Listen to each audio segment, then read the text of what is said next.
Hello दोस्तों, उम्मीद है आप स्वस्थ होंगे, मस्त होंगे और अपनी तैयारी ज़बरदस्त तरीके से कर रहे होंगे। यूपी पॉलिटेक्निक ग्रुप ए की तैयारी के सफ़र में ये हमारा आज मैथमेटिक्स का दूसरा वीडियो है। हम रियल नंबर्स कर रहे थे, यानी कि वास्तविक संख्याएं वाला चैप्टर कर रहे थे, जिसका पार्ट 1 कंप्लीट हो चुका है। ये पार्ट 2 है। तो अगर आपने अभी तक पार्ट 1 नहीं देखा है तो मैं आपसे कहूँगा कि आप पहले पार्ट 1 जाके देखें, फिर इसके बाद पार्ट 2 इस वीडियो को देखें। और वास्तविक संख्या यानी कि रियल नंबर्स में हमने पहले पार्ट में ये पहले के 5 चैप्टर्स को पूरा किया था। ये क्या था? Euclid's division lemma, fundamental theorem of arithmetics, फिर हमने एचसीएफ निकालना सीखा था, एलसीएम निकालना सीखा था, और फिर हमने एचसीएफ और एलसीएम का फॉर्मूला देखा था। अब इस पार्ट 2 में हम बाकी के ये 3 चैप्टर को करके ये रियल नंबर्स हमारा पूरा कंप्लीट हो जाएगा। कौन कौन सा हम देखेंगे इस वीडियो में? शेषफल वाले प्रश्न यानी कि क्वेश्चंस विथ रिमाइंडर, फिर दशमलव प्रसार यानी कि डेसिमल एक्सपेंशन, और परिमेय और अपरिमेय संख्या यानी कि रेशनल और इरेशनल नंबर्स। ये 3 चैप्टर, ये 3 टॉपिक्स हम पूरा करेंगे, जिससे कि हमारा रियल नंबर वाला चैप्टर क्या हो जाएगा? पूरा कंप्लीट हो जाएगा। तो सबसे पहला क्या है? शेषफल वाले प्रश्न यानी कि क्वेश्चंस विथ रिमाइंडर हम देखते हैं।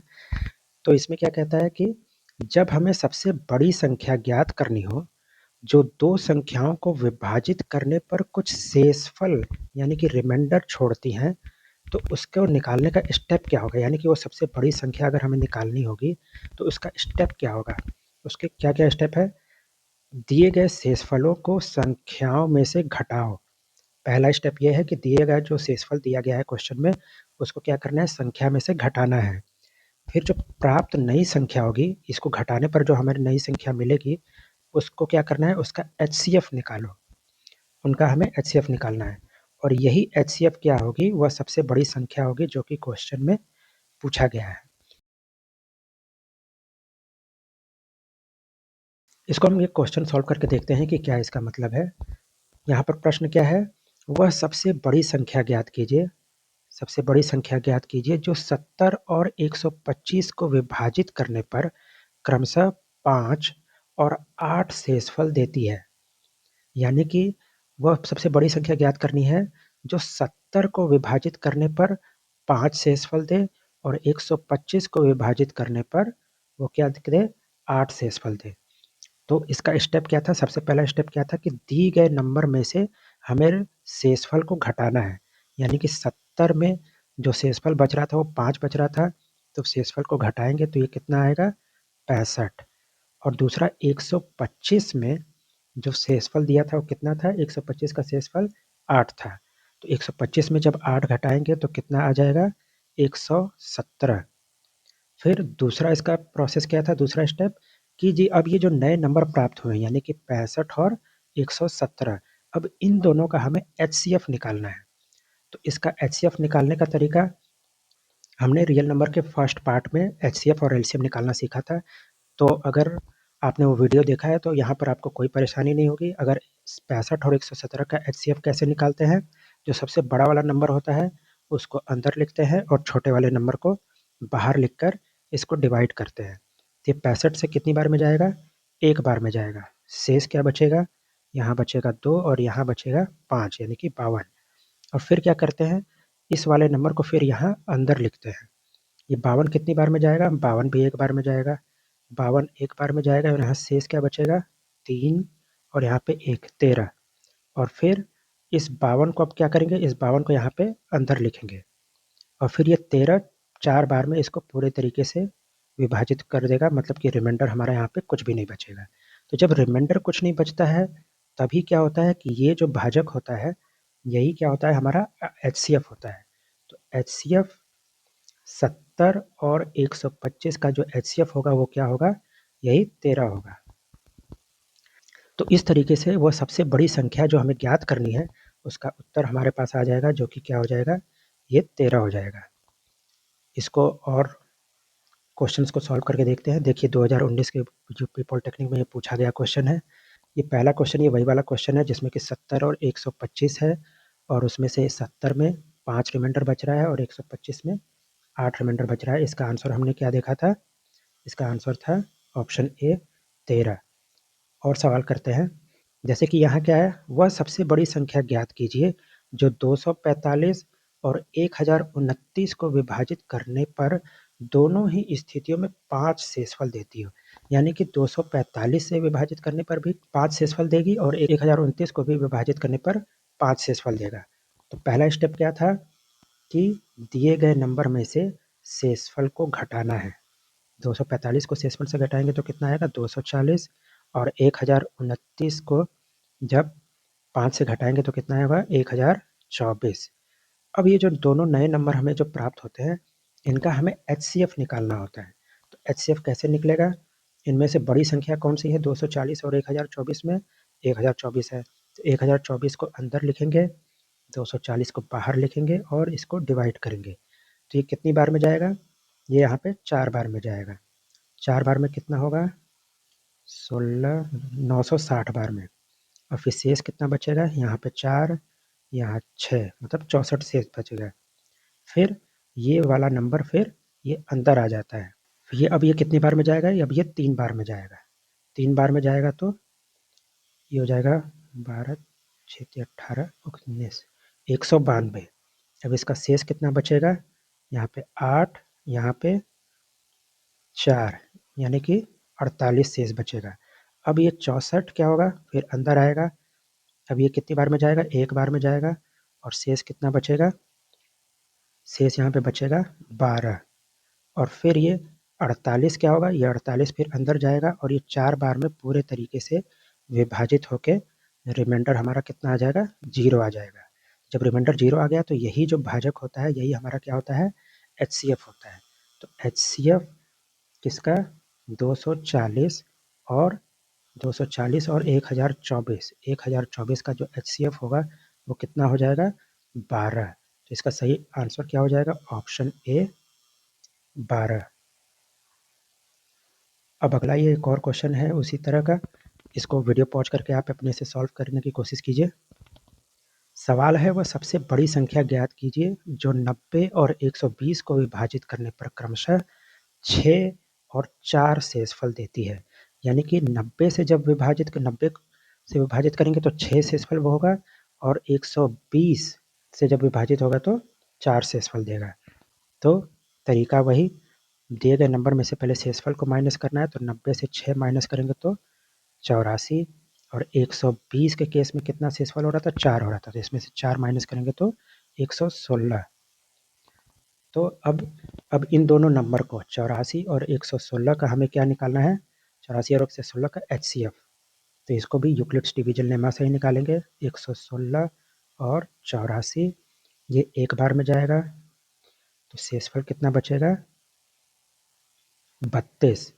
फिर इसके बाद ये 84 क्या होगा? यहाँ पर अंदर आ जाएगा और फिर ये 2 बार में जाएगा 64 और शेषफल होगा 20। अब ये 32 अंदर आएगा, 1 बार में जाएगा और शेषफल कितना बचेगा? 12। अब ये 20 अंदर आएगा 1 बार में और शेषफल होगा 8। अब ये 12 को अंदर लिखेंगे, 1 बार में जाएगा और शेषफल होगा 4।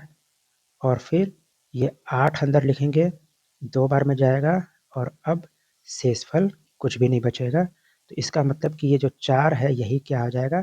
HCF। तो HCF 84 और 116 का कितना हो जाएगा? 4। और यही इसका आंसर हो जाएगा। यानी कि ऑप्शन नंबर सी इस क्वेश्चन का सही आंसर होगा। इस तरीके से सबसे बड़ी संख्या निकालने के क्वेश्चन को जिसमें कि रिमाइंडर यानी कि शेषफल दिया हो, इस तरीके से सॉल्व कर सकते हैं। अब अगला क्या है? अगला जो हमारा टॉपिक है वो है डेसिमल एक्सपेंशन यानी कि दशमलव प्रसार। दशमलव प्रसार में क्या कहता है कि किसी परिमेय संख्या यानी कि रेशनल नंबर p/q का दशमलव प्रसार 2 प्रकार का होता है। ठीक है? किसी भी भिन्न अंक जैसे कि जो कि p/q के फॉर्म में हो, उसका दशमलव प्रसार क्या होता है? 2 प्रकार का होता है। पहला क्या होता है? शांत, जिसको इंग्लिश में टर्मिनेटिंग भी बोलते हैं। यहाँ पर क्या होता है? जहाँ दशमलव समाप्त हो जाता है। दशमलव समाप्त होने का मतलब कि जैसे कि मान लीजिए एग्जाम्पल है 2.125। ये टर्मिनेटिंग यानी कि शांत दशमलव का एग्जाम्पल है। और इसका एग्जाम्पल क्या हो सकता है, जैसे 0.25, ये भी शांत दशमलव का एग्जाम्पल है। और वहीं दूसरा क्या होता है, दूसरा होता है अशांत आवर्ती, यानी कि जिसको नॉन टर्मिनेटिंग रिपीटिंग कहते हैं। यहाँ पर क्या होता है, जहाँ दशमलव समाप्त नहीं होता बल्कि अंकों का एक समूह दोहराया जाता है। यहाँ पर क्या होता है, शांत नहीं होता, जैसे कि इसका आंसर होगा 0.6666 ऐसे करके चलता चला जाए। यहाँ पर देखेंगे कि आप ये 6 रिपीट होता चला जा रहा है, या फिर 0.141414 अगर इस तरीके का हो तो यहाँ पे भी आप देख रहे हैं कि 14 इसमें क्या हो रहा है, रिपीट हो रहा है। तो यही होता है नॉन टर्मिनेटिंग रिपीटिंग, जहाँ पर कि दशमलव समाप्त नहीं होता, ये आगे बढ़ता चला जाता है और वहाँ पर अंकों का एक समूह जो होता है जो दोहराया जाता है, मतलब वो रिपीट होता जाता है। इसका नियम है, नियम क्या चीज़ है, नियम पहचानने का कि टर्मिनेटिंग होगा कि नॉन टर्मिनेटिंग होगा। उसका नियम क्या है, यदि q, ध्यान रहे जो भिन्न होता है, जो फ्रैक्शन है वो p/q के फॉर्म में है, तो हमें इसके सिर्फ डिनोमिनेटर का प्राइम फैक्टराइजेशन निकालना है। डिनोमिनेटर का प्राइम फैक्टर निकालना है, यानी कि इसके हर का प्राइम फैक्टर निकालना है। तो q का अभाज्य गुणनखंड अगर 2n इंटू 5m के रूप का हो तो दशमलव प्रसार शांत यानी कि टर्मिनेटिंग होगा। तो दशमलव प्रसार टर्मिनेटिंग कब होगा, जब ये q जो डिनोमिनेटर में जो दिया है, यानी कि जो हर है उसका जब हम अभाज्य गुणनखंड यानी कि प्राइम फैक्टराइजेशन निकालेंगे और वो इस फॉर्म में आए, वो इस फॉर्म का तो हो, तभी हम उसको क्या कहेंगे, शांत या टर्मिनेटिंग कहेंगे। यदि q, अब अगला क्या लिखा है, यदि q में 2 और 5 के अलावा कोई अन्य अभाज्य गुणनखंड हो तो दशमलव प्रसार उसका क्या कहलाएगा, अशांत आवर्ती यानी कि नॉन टर्मिनेटिंग रिपीटिंग होगा। तो इस ट्रिक को ध्यान रखना है कि हमेशा क्या करना है कि जो भी फ्रैक्शन दिया है, जैसे मान लीजिए p/q, तो q का हमेशा प्राइम फैक्टराइजेशन निकालना है। अगर इसमें 2 के पावर n इंटू 5 के पावर m इस फॉर्म का कुछ भी आए, मतलब कि 2 और 5 आए, या तो मतलब या तो दोनों आए, या तो सिर्फ 2 आए, या तो सिर्फ 5 आए, 2 और 5 के अलावा कुछ भी ना आए, तो वो क्या होगा, वो हो जाएगा शांत यानी कि टर्मिनेटिंग होगा। लेकिन 2 और 5 के अलावा कुछ भी आ जाता है, यानी कि 3 का आ जाता है, मान लीजिए 3 के घात कुछ भी आ गया, या फिर 7 के घात कुछ भी आ गया, तो इस तरीके का कुछ भी आ जाए तो वो क्या हो जाएगा, अशांत आवर्ती कहलाएगा, यानी कि नॉन टर्मिनेटिंग कहलाएगा। अब यहाँ पर कुछ उदाहरण है, जैसे कि एक भिन्न फ्रैक्शन क्या दिया हुआ है, 63/72। तो इसका जो हर यानी कि डिनोमिनेटर क्या है, 72। तो हमें जो प्राइम फैक्टराइजेशन निकालना है वो सिर्फ डिनोमिनेटर का ही निकालना है। तो 72 का प्राइम फैक्टराइजेशन क्या होगा, 2 के घात 3 इंटू 3 का घात 2, 2 का क्यूब और इंटू 3 का स्क्वायर। तो यहाँ पर देखिए 2 और 5 के अलावा भी एक आया है, मतलब कि 3 आया है। रूल क्या कहता है कि 2 और 5 के अलावा कुछ भी आता है तो वो क्या हो जाएगा, अशांत आवर्ती हो जाएगा। यहाँ हम देख सकते हैं कि 2 और 5 के अलावा यहाँ पर 3 आया है, तो इसलिए क्या हो जाएगा, ये अशांत आवर्ती का हो जाएगा। ये जो 63/72 है ये क्या हो जाएगा, नॉन टर्मिनेटिंग रिपीटिंग हो जाएगा। दूसरा क्या है, 11/8। तो इसमें 8 यानी कि डिनोमिनेटर में 8 है, तो 8 का हम क्या करेंगे, गुणनखंड निकालेंगे। तो इसका क्या हो जाएगा, 2 के घात 3। तो यहाँ हम देख रहे हैं कि 2 और 5 के अलावा कुछ भी नहीं आया है, तो इसका मतलब ये क्या हो जाएगा, ये शांत होगा। वहीं 11/2 के घात 3 इंटू 5, तो यहाँ पर सिर्फ 2 और 5 है, 2 और 5 के अलावा कुछ भी नहीं आया है, तो ये भी क्या कहलाएगा, ये भी शांत कहलाएगा।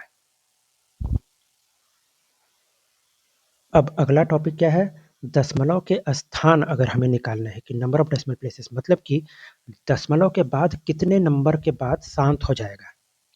दशमलव के बाद जैसे 2.56 ऐसे अगर हम लिखते चले जाएं तो कितने नंबर के बाद ये दशमलव के बाद के ये अंक शांत हो जाएंगे, मतलब रुक जाएंगे। तो इसको निकालने का तरीका क्या होता है, इसका रूल क्या होता है कि यदि हर हर यानी कि डिनोमिनेटर, यदि हर 2 के घात n इंटू 5 के घात m के रूप में है, तो दशमलव के बाद अधिकतम n या m में से जो बड़ा हो उतने स्थानों के बाद प्रसार शांत होगा। यानी कि मान लीजिए किसी अंक का जो प्राइम फैक्टराइजेशन है वो है 2 के घात 5 इंटू 5 के घात 2। तो अगर पूछा जा रहा है कि कितने अंकों के बाद, कितने स्थानों के बाद प्रसार शांत हो जाएगा, तो उसमें क्या करेंगे कि ये जो पावर है, दोनों पावर में से देखेंगे सबसे बड़ा क्या है। यहाँ पर क्या है 5 बड़ा है, तो इसका मतलब कि 5 स्थानों के बाद, 5 अंकों के बाद वह प्रसार क्या हो जाएगा, शांत हो जाएगा। जैसे कि यहाँ उदाहरण के तौर पे देखिए क्या दिया है, 23/2 के घात 5 इंटू 5 के घात 2 में n इज इक्वल्स टू 5। ये पावर क्या है 5 है और दूसरा पावर क्या है ये 2 है। तो 5 और 2 में से बड़ा क्या है 5 है। तो अतः दशमलव के 5 स्थानों के बाद प्रसार क्या हो जाएगा, शांत हो जाएगा। अब हम कुछ क्वेश्चंस को देखते हैं। ये 2022 में देखिए ये क्वेश्चन पूछा गया है कि 63/72 का दशमलव प्रसार क्या होगा। तो ये ऊपर था ये क्वेश्चन, ये वाला पहला हमारा एग्जाम्पल 63/72। इसका क्या आया था, हमारा अशांत आवर्ती आया था। क्यों अशांत आवर्ती आया था, क्योंकि इसका जो डिनोमिनेटर जो 72 था, 72 का जब हमने प्राइम फैक्टराइजेशन किया था, 2 और 5 के अलावा भी इसमें एक नंबर आया था, इसकी वजह से ये अशांत आवर्ती था। तो इसका सही उत्तर क्या हो जाएगा, नॉन टर्मिनेटिंग एंड रिपीटिंग, यानी कि ऑप्शन सी। अगला क्वेश्चन, इस क्वेश्चन को सॉल्व कीजिए। 11/2 के घात 3 इंटू 5 का दशमलव निरूपण होगा, इनमें से कौन सा होगा। तो अगर हम डिनोमिनेटर देखें, हर उसका हर देखें, तो 2 के घात 3 इंटू 5, यानी कि 2 और 5 के अलावा कोई भी प्राइम फैक्टर यहाँ पर नहीं आया है। तो इसलिए ये क्या हो जाएगा, ये एक शांत दशमलव प्रसार होगा, यानी कि पहला option A terminating. Question number 20 है कि 23/2 के घात 5 इंटू 5 के घात 2 का दशमलव प्रसार दशमलव के कितने स्थानों के बाद शांत होगा। तो इस क्वेश्चन को भी हमने देखा था। तो क्या चीज़ है, हर में 2 के घात 5 इंटू 5 के घात 2, तो सबसे बड़ा पावर क्या है 5 है। तो ये कितने स्थानों के बाद शांत हो जाएगा, 5, यानी कि ऑप्शन सी इसका सही उत्तर हो जाएगा। देखिए ये सारे क्वेश्चन पिछले पूछे जा चुके हैं। 11/8 का दशमलव प्रसार यहाँ पर पूछा गया है। तो 11/8 का दशमलव प्रसार कैसे निकालेंगे, मतलब कि कुछ नहीं करना है, इसको डिवाइड करना है। तो 11/8, तो ये ऊपर वाली संख्या को क्या करते हैं, अंदर लिखते हैं, और नीचे वाली संख्या को बाहर लिखा जाता है, और फिर इसको हम डिवाइड करेंगे। कितनी बार में जाएगा, एक बार में, और फिर यहाँ पे 3 बचेगा, दशमलव लगाएंगे, 0 बढ़ेगा। ये बचपन में हम जो करते आ रहे थे डिवीजन, बिल्कुल ये वैसा ही है, बस भाग देना है। अब ये 8 से 3 बार में जाएगा 24, और फिर शेषफल बचेगा 6, फिर दशमलव लगेगा, फिर ये कितनी बार में जाएगा 7 बार में 56, और फिर यहाँ पर शेष बचेगा 4, और फिर शून्य फिर से लगेगा, फिर ये 8 5 बार में जाएगा 40, और यहाँ पे फिर शेष 0 आ जाएगा। यानी कि 11/8 का क्या हो जाएगा दशमलव प्रसार, 1.375, यानी कि इसका सही उत्तर क्या हो जाएगा, ऑप्शन बी 1.375। अब इसका आंसर अपने से निकालिए। 17/8 का दशमलव प्रसार क्या होगा, 17 को अंदर लिखना है, 8 को बाहर। ये 2 बार में जाएगा 16, 1 बचेगा, फिर डेसिमल लगाएंगे और 0 आ जाएगा, फिर ये 1 बार में जाएगा 8, 2 शेष बचेगा, आगे 0 लगाएंगे, फिर ये 2 बार में जाएगा 16, 4 शेष बचेगा, और फिर आगे 0 लगाएंगे, और फिर 5 बार में ये पूरे तरीके से कट जाएगा, रिमाइंडर कुछ भी नहीं बचेगा। यानी कि 17/8 का जो आंसर होगा वो क्या होगा, 2.125, यानी कि इसका ऑप्शन क्या हो जाएगा, ऑप्शन बी 2.125। अब ये क्वेश्चन देखिए, 13/2 के घात 2 इंटू 5 के घात 3 का दशमलव प्रसार दशमलव के कितने स्थानों के बाद जाके शांत होगा। तो कैसे करेंगे, जो डिनोमिनेटर में क्या दिया है, 2 के घात 2 इंटू 5 के घात 3, तो दोनों में से बड़ा क्या है, इन पावर में से सबसे बड़ा पावर है 3, तो इसका आंसर भी क्या हो जाएगा 3। तो बस क्वेश्चन पढ़ने के बाद मात्र 2 सेकंड लगेंगे और आपका आंसर आ जाएगा। अब अगला टॉपिक क्या है, अगला टॉपिक है परिमेय और अपरिमेय संख्याएं, यानी कि rational number and irrational number. इसको समझते हैं, रेशनल नंबर और इरेशनल नंबर क्या होता है। रेशनल नंबर कैसे कहते हैं, जिन्हें p बाई क्यू के रूप में लिखा जा सके वो क्या होते हैं, रेशनल नंबर होते हैं।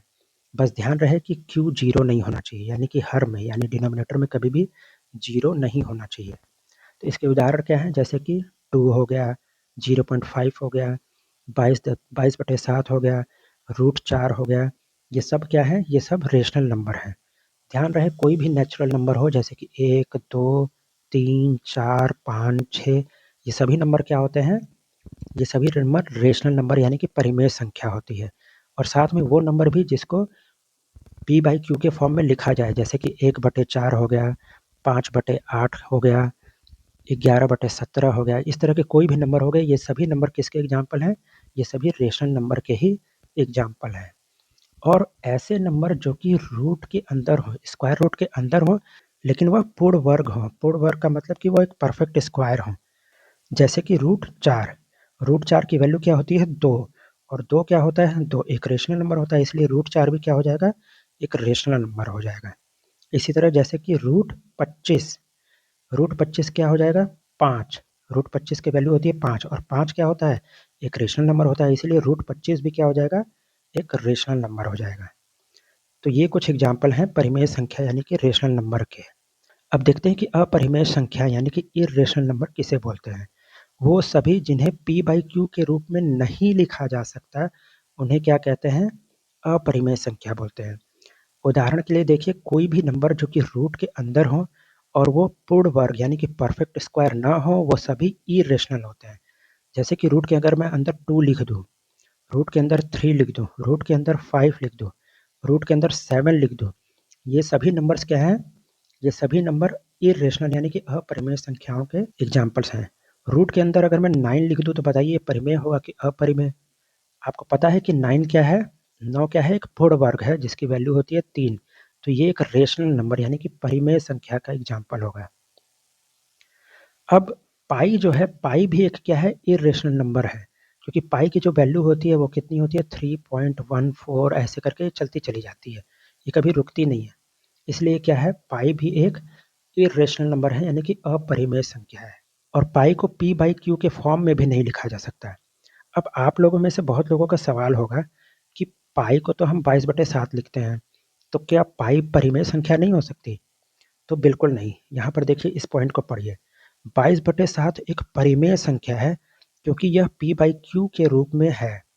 ध्यान रहे, पाई अपरिमेय है लेकिन 22/7 क्या है, परिमेय है। ऐसा इसलिए क्योंकि पाई को तो हम 22/7 भले लिख देते हैं, लेकिन पाई कभी भी 22/7 के बराबर उसका सेम टू सेम एग्जैक्ट नहीं होता है। पाई कभी भी 22/7 के बराबर नहीं होता है। पाई की वैल्यू और 22/7 की वैल्यू बहुत ही आसपास आती है, इसीलिए हम पाई की वैल्यू क्वेश्चन को आसानी से सॉल्व करने के लिए पाई की वैल्यू को हम 22/7 ले लेते हैं, लेकिन पाई की वैल्यू एग्जैक्टली 22/7 नहीं होती। इसलिए पाई क्या है, पाई एक इरेशनल नंबर है यानी कि अपरिमेय संख्या है।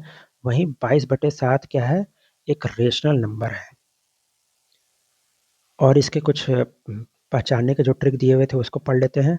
वर्गमूल यानी कि रूट वाली संख्याएं प्रायः अपरिमेय यानी कि इरेशनल नंबर होती हैं, लेकिन यदि वह पूर्ण वर्ग यानी कि परफेक्ट स्क्वायर हो तो वो क्या हो जाती हैं, परिमेय हो जाती हैं। वो हमने देखा था, जैसे कि √4, √25 या फिर √9, ये सब क्या है, परफेक्ट स्क्वायर हैं, इसलिए ये परिमेय संख्या यानी कि रेशनल नंबर है। वहीं अगर रूट के अंदर ऐसे ऐसे नंबर हैं जो कि पूर्ण वर्ग नहीं है, परफेक्ट स्क्वायर नहीं है, तो वो सभी क्या हो जाएंगे, अपरिमेय। जैसे कि √3, √11, √7, √13, ये सभी क्या हो जाएंगे, अपरिमेय संख्या के एग्जाम्पल होंगे। देखिए, जैसे यहाँ √4 क्या है, एक परिमेय संख्या है क्योंकि √4 एक पूर्ण वर्ग है, परफेक्ट स्क्वायर है, जिसकी वैल्यू 2 होती है। √9 3 के बराबर होता है, तो ये दोनों क्या है, परिमेय संख्या है। वहीं पे √2, √3, √5, √6, √7, √8, √10, ये जो भी स्क्वायर रूट के जो वर्गमूल के अंतर जो है, ये पूर्ण वर्ग नहीं है, परफेक्ट स्क्वायर नहीं है, इसीलिए ये सभी क्या है, अपरिमेय संख्या है। अब हम कुछ एग्जाम्पल को सॉल्व करते हैं। निम्नलिखित में से कौन सी संख्या अपरिमेय है यानी कि इरेशनल नंबर। तो हमने अभी देखा था कि 22/7 एक परिमेय संख्या है, 0/0.4 ये भी एक क्या है, परिमेय संख्या है, क्योंकि 0.4 को आप क्या लिख सकते हैं, 4/10 लिख सकते हैं, यानी कि p/q के फॉर्म में लिख सकते हैं, इसलिए ये एक रेशनल नंबर है। रूट 16 क्या है, एक परफेक्ट स्क्वायर है, इसलिए ये भी क्या हो जाएगा, ये भी एक रेशनल नंबर हो जाएगा। लेकिन रूट 3 जो 3 है एक परफेक्ट स्क्वायर नहीं है, इसलिए ये क्या हो जाएगा, एक इर्रेशनल नंबर हो जाएगा, यानी कि इसका सही उत्तर क्या हो जाएगा, ऑप्शन ए। अगला क्वेश्चन क्या है, which of the following is a rational number, निम्नलिखित में से कौन सी संख्या परिमेय है, रेशनल नंबर।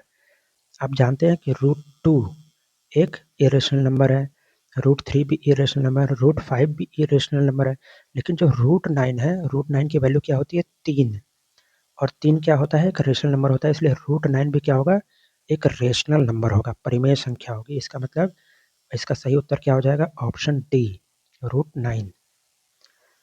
अब इस क्वेश्चन को करते हैं, which of the following is not an irrational number, निम्नलिखित में से कौन सी संख्या अपरिमेय नहीं है, नॉट एन इरेशनल नंबर। अगर नॉट एन इरेशनल नंबर है, इसका मतलब क्या है, वो एक रेशनल नंबर है, मतलब कि वो एक परिमेय संख्या। आपको पता करना है कि इनमें से कौन सी परिमेय संख्या है। रूट 7 एक परफेक्ट स्क्वायर नहीं है, पूर्ण वर्ग नहीं है, इसलिए एक अपरिमेय संख्या है। रूट 11 भी अपरिमेय संख्या है, रूट 2 भी अपरिमेय संख्या है, लेकिन रूट 16 जो है उसकी वैल्यू क्या होता है, 16 एक परफेक्ट स्क्वायर यानी कि पूर्ण वर्ग होता है, जिसका वैल्यू क्या होता है, 4। इसलिए क्या हो जाएगा, ऑप्शन सी इस क्वेश्चन का सही आंसर हो जाएगा। इन सब शब्दों को थोड़ा ध्यान दें, जब नहीं लिख दे तो थोड़ा सावधानी से हमेशा इस क्वेश्चन को सॉल्व करें। तो यहाँ पर हमारा रेशनल नंबर का चैप्टर पूरा तरीके से खत्म हो चुका है। हमने अब यहाँ पर समरी में हम देखते हैं कि हमने यहाँ पर क्या क्या सीखा था। सबसे पहला था जो हमने फर्स्ट पार्ट में देखा था, यूक्लिड्स प्रमेय का, यानी कि यूक्लिड्स डिवीजन लेमा में हमने देखा था क्या चीज़, a is equals to B Q plus R, जहाँ पर कि r क्या होती है, 0 के बराबर या 0 से बड़ी होती है, लेकिन हमेशा b से छोटी होती है। वहीं हमने HCF निकालना सीखा था। HCF में H का मतलब होता है हाई, लेकिन हमें जस्ट उसका उल्टा यानी कि छोटे पावर को लेना होता है जब हमें HCF निकालना होता है। LCM निकालने में भी हमने क्या देखा था कि L का मतलब तो लोवेस्ट होता है, लेकिन हमें जस्ट उसका उल्टा यानी कि बड़े पावर को लेना होता है। और फिर ये वाला जो फॉर्मूला यूज हुआ था, पहली संख्या इंटू दूसरी संख्या is equals to HCF into LCM, यानी कि A into B is equals to HCF into LCM। इस फॉर्मूला को हमने पढ़ा था। फिर आज ये सब हमने पढ़ा है। शेषफल वाले प्रश्न में पहले क्या करते हैं, शेषफल को घटाते हैं और फिर HCF निकालते हैं, तो हमारा उससे आंसर आता है। दशमलव प्रसार में हमने क्या देखा कि हर यानी कि डिनोमिनेटर में सिर्फ 2 और 5 अगर मौजूद होंगे प्राइम फैक्टर में, तभी वो शांत कहलाएगा, और 2 और 5 के सिवा कुछ भी अलग हुआ तो वो क्या हो जाएगा, अशांत हो जाएगा, यानी कि नॉन टर्मिनेटिंग हो जाएगा, नॉन टर्मिनेटिंग रिपीटिंग हो जाएगा। और इसमें भी हमने देखा था कि 2 के पावर n इंटू 5 के पावर m के फॉर्म में अगर लिखा है, तो n और m में जो सबसे बड़ा होगा उतनी ही संख्या के बाद क्या होगा, उसका दशमलव प्रसार शांत हो जाएगा। फिर ये क्या है कि अपरिमेय संख्या, यानी कि रूट 2, रूट 3, रूट 5, ये सभी क्या है, जो पूर्ण वर्ग नहीं है, वो सभी क्या होती है, अपरिमेय संख्या होती है। और इसके बाद यहाँ पर कुछ क्वेश्चंस दिया हुआ है आपके प्रैक्टिस के लिए। आपको यह PDF हमारे टेलीग्राम चैनल पे मिल जाएगा। उस टेलीग्राम चैनल का लिंक डिस्क्रिप्शन में मिल जाएगा, उसको ज्वाइन कीजिए। ये जितने भी क्वेश्चन दिए हुए हैं लास्ट में, उनका आंसर भी दिया हुआ है, ताकि आप प्रैक्टिस करने के बाद देख सकें कि आपका कितना सही है। तो इस तरीके से हमारा पहला चैप्टर यानी कि रेशनल नंबर ख़त्म हो गया है मैथ का। हम इसी तरीके से बाकी के सारे चैप्टर भी कवर करेंगे, और मैं आशा करता हूँ कि आप अपनी तैयारी अच्छे तरीके से करेंगे। Thank you.